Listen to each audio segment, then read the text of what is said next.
मंडळी रामराम. आमच्या आंब्याला बार बघा आता हे. हां, ते झाड केवढंच आहे आणि बार त्याला किती आहे बार. हा? आता हे काय होतं, आंब्याची झाडं आपण लावली होती 2 वर्षापूर्वी. हां, ते 2 वर्षानंतर त्याला बार बघा किती आलाय आणि ते झाडाची वाढ बघा खाली बुंद पहा. हां. ठिबक सिंचन आंतरपीक ज्वारी केली होती. ज्वारीपेक्षा हेच चांगलं पीक आले. तिकडे पण बघा ते बघा त्या झाडांना पण बार आला. आधीमध्ये काही काहींना आला, काहींना नाही आला. काही झाडं मोठी आहेत, काही छोटी आहेत.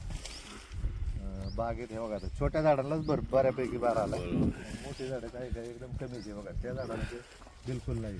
त्याच्या शेजारी बघा कसा बार आहे, कसा हिशोब आहे. हा निसर्गाचा देण आहे, निसर्गाचा चमत्कार, बाकी दुसरं काय.